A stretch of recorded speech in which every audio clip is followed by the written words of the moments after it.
Hello mga kasinggang mom! Kagabi pala ay gumawa kami ng choco mousse cake. Ewan ko ba bakit iba ang kinalabasan. Ito pala ang mga ginamit naming ingredients. DIY keme-keme, basta mousse cake, pwede na yun. Pero ka mga mamshi, ang ginamit na chocolate, Toblerone, umaangat, thank you sa nagbigay. Gumamit pala ako ng mixer dyan mga kasinggang mom. Para maganda ang pagkakabolyum ng ating cream. Ayan ang lola nyo, mega taktak sa cream. Mahal naman kasi ng cream na ganyan. Nilagay ko din pala ang cream sa freezer ng 2 to 3 hours. At ito na nga, tinatry ng ipa-volume. Volume dito, volume dun, halo dito, halo dun. San ka pa?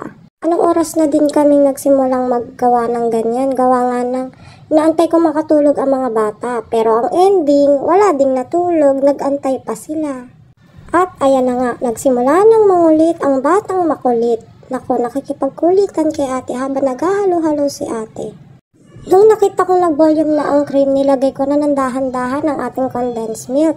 At ito na nga, idinagdag na natin ng dahan-dahan ang ating condensed milk. Pero dapat, dire-diretso pa rin ang ating pagpapaikot ng ating mixer. Kagaya ng pagpapaikot niya sa'yo. Diyos! Sabi ko nga kay ate, huwag titigilan ng kakapaikot ng mixer natin.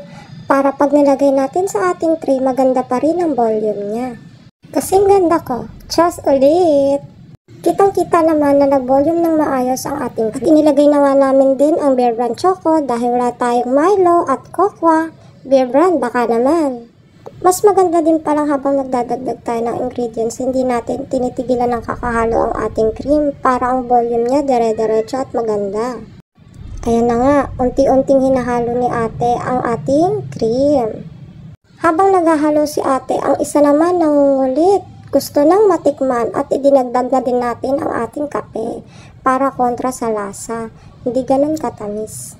Habang naghahalo kami dyan, nakaabang ang isa sa gilid, ang makulit na bata kasi excited siyang matikman at malaman ang kakalabasan nito. At dahil hindi ako nakontento sa pagka-choco ng Bear Brand Choco, hinalo na natin ang ating chocolate. Ayan, thank you ulit sa nagbigay, Toblerone.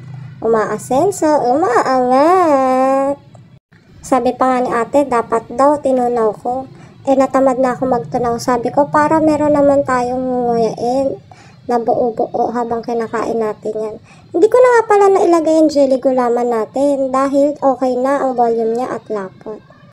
At ito na nga, nagre-ready na tayong ilagay at ihalo ito sa ating lalagyanan. Ganyan ang kakalabasan ng ating cream. Napakaganda, smooth na smooth. Maganda rin ang kinalabasan niya nung tinikman ko siya. Hindi siya matamis, hindi nakakaumay ang lasa niya. Kasi sabi ko kay ate, masama ang masyadong matamis. Unti-unti ko siyang nilagay dyan sa ating lalagyanan. At pinakatak-tak-tak-tak para maging pantay-pantay. At ayun, patapos na tayo sa ating ginagawang mousse cake. DIY mousse cake. Eme! Ang sarap niyan tignan mga kamamshi. Sabi pa nga ni ate dyan, huwag kong pakasimot-simot ang lalagyanan para may matirang konti sa kanya. Kasi naglasang ice cream daw, masarap daw. At ang makulit excited ng tikman. Tignan nyo naman nakabantay siya, nakabantay hanggang sa matapos na. At ito na nga ang kinalabasan ng ating mousse cake. Sarap! At habang nilalagay namin sa freezer at nag-aantay ng oras, ito naman ang isa. Nagpa-video pa sa akin at sasayaw-sayaw daw siya. Hindi siya napapagod sa kakulitan niya.